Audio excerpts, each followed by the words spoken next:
Nous raisonnons toujours sur de la donnée, sur des preuves. C'est-à-dire que nous nous foutons de savoir si la majorité est d'accord entre elles.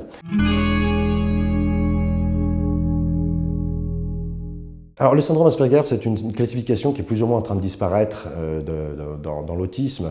Il vaudrait mieux définir, je dirais plutôt, on va dire l'autisme en soi, parce qu'on a longtemps cru que seuls les Asperger, qui en général sont dans la famille de l'autisme, ceux qui n'ont pas de problème de retard de langage, on va dire, de retard de langage, du développement du langage par rapport à une norme établie, parce que, regardez, moi j'ai parlé à l'âge de 6 ans, après ça vous pose pas tant de problèmes, c'est juste un développement différent. C'est une neurofamille qui se traduit par une structure cognitive, un schéma cognitif particulier qui engendre d'avoir une perception du monde différente. Vous allez ressentir les choses de manière différente, les analyser de façon totalement différente. Peut-être que vous allez être un peu déficitaire sur le plan de l'intelligence psychologique ou ce genre de choses, vous serez moins doué. Par contre, vous serez beaucoup plus analytique. Par exemple, un point commun qui relie tous les autistes, qu'ils soient non-verbaux ou verbaux, c'est que nous raisonnons toujours sur de la donnée, sur des preuves. C'est-à-dire que nous nous foutons de savoir si la majorité est d'accord entre elles. Ce n'est pas ça le problème pour nous. Pour nous, ce sont les faits qui parlent. Et si la majorité pense que 2 plus 3 égale 4, si nous savons que ça faisons 5 et que ça fait 5 grâce aux données, si la majorité est d'accord entre elles, ça ne nous pose pas de problème pour continuer à défendre ce que nous avons remarqué, ce qui nous semble juste. Si je devais donner des conseils à des personnes concernées par l'autisme, de près ou de loin, parents ou des personnes autistes elles-mêmes, c'est de toujours se battre pour les droits de leurs enfants. Et évidemment, il y a beaucoup de parents, quand vous êtes parent d'autistes en général, c'est très rare que vous n'ayez pas de facture d'avocat, hélas.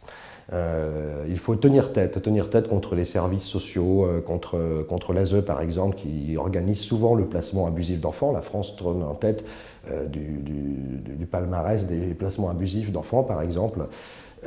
Donc je conseille aux personnes de savoir se défendre avant tout, de ne jamais avoir honte de leur enfant, de ne jamais au contraire, et de miser surtout sur les forces de leurs enfants. Car c'est les forces de leurs enfants qui leur permettront de se développer, de s'assurer une place dans la société.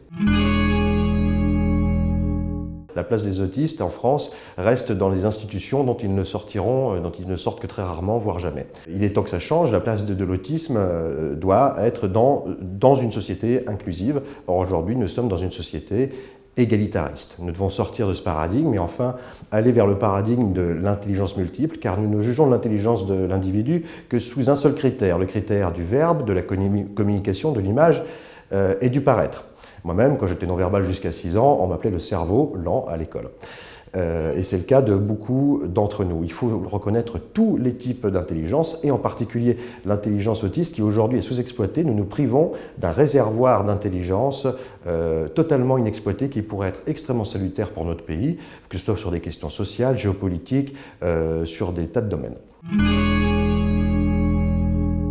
Au niveau des améliorations, donc déjà, il est urgent de désinstitutionnaliser. Il faut cesser les plans autisme qui ne servent à rien. C'est une réforme structurelle de fond, en passant par l'école, en passant par le monde de l'entreprise. Nous avons d'ailleurs une compagnie d'atypiques en France, par exemple, comme la compagnie Aspertis, qui est présidée, gérée par des personnes atypiques.